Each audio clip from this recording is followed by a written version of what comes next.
Good afternoon, Miss Arlene. Good afternoon, Madam. Okay, Miss Arlene, can you tell me about yourself?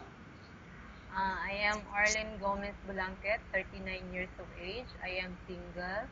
I work I work experience at Saudi Arabia at 2 years and 3 months.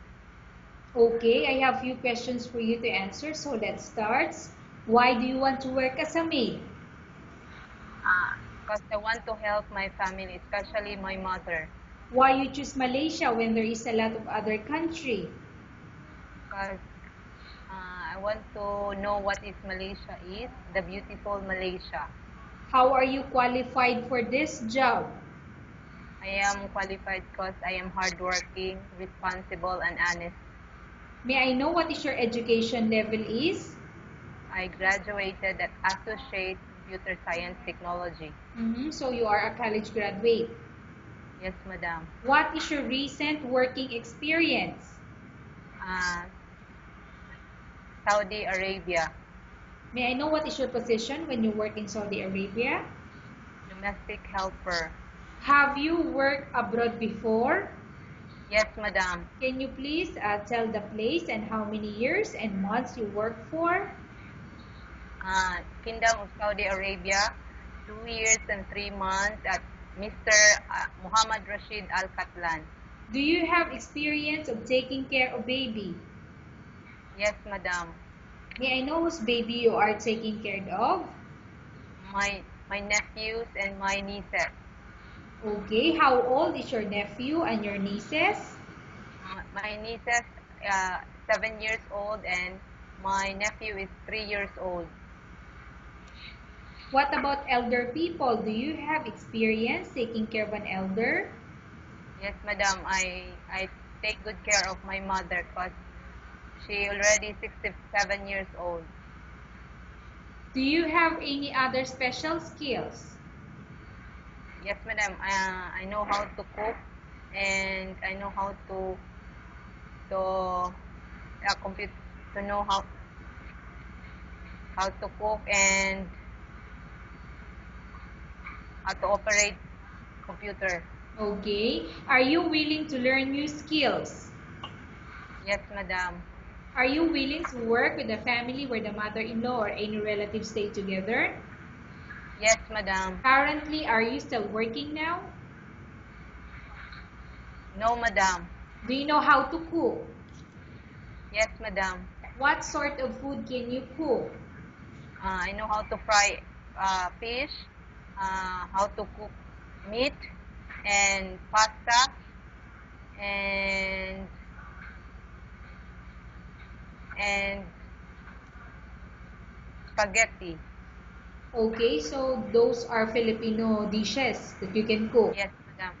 Yes, madam. Are you aware that you will have to do washing, cleaning, ironing, and cooking?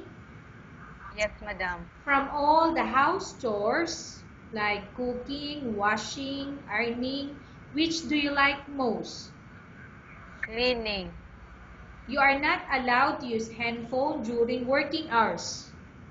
Yes, madam. You are only allowed to use handphone after you finish all the works and when going to bed. Yes, madam. You are strictly needed to surrender the handphone to your employer in the morning, and your employer will return back to you once you're going to bed.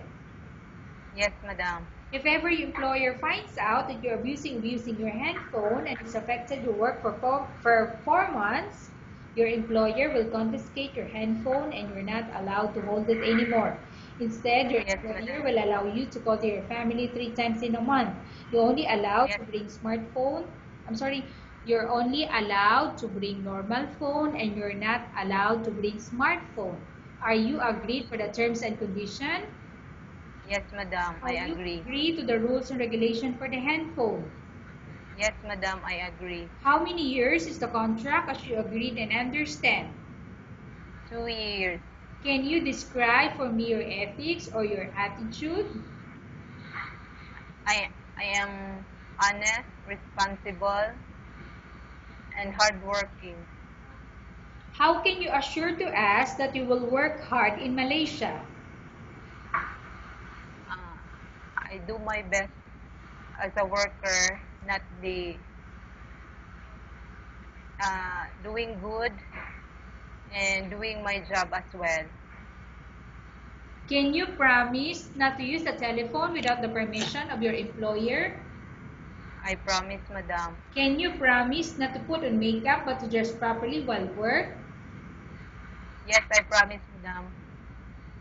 Can you promise not to invite friends and relatives without the consent of your employer? Yes, madam, I promise. Can you promise not to ask for advance salary from your employer under any circumstances? Yes, madam. Do you really understand the rules and regulation of the agency? Yes, madam, I understand. Do you pay any placement fee for you to come to Malaysia to work as a maid? No, madam. Do you have any history of sickness, example breast cancer or any other illness? No, madam. Do you suffer from any skin diseases, allergy, or physical defect? No, madam. Have you suffered from any serious illness? No, madam. Do you smoke? No, madam. Have you undergone any operation? No, madam. Are you medically fit? Yes, madam. Are you in any medication? No, madam. Are you allergic with any food? No, madam. Are you prepared to work with an employer of any race?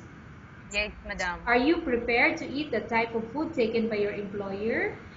Yes, madam. Are you afraid of being alone in the house? No, madam. Are you afraid of are you afraid of dogs or other pets? No, madam. Can you promise to work according to instruction from your employer? Yes, madam, I promise. Do you have any immediate family working in Malaysia?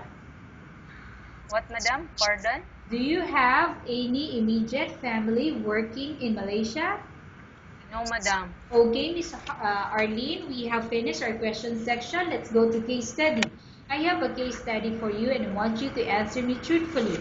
Upon arrival in Malaysia within 6 months, if ever any of your family members pass away, what will you do? Will you continue to work till finish your contract or you will go back? I will finish my contract, madam. Tell us about yourself and why do you want to work in Malaysia as domestic helper? Because I want to help my mother. Okay. I want to help my mother. Yes, Okay. and my family. Okay. What do you want to tell to your employer who watching your video? Hi, sir, madam. I hope you like me as your employee. I wish that will be good and to serve you. Okay, thank you very much, Miss Arlene. We will update your agency if there's any selection made with the employer.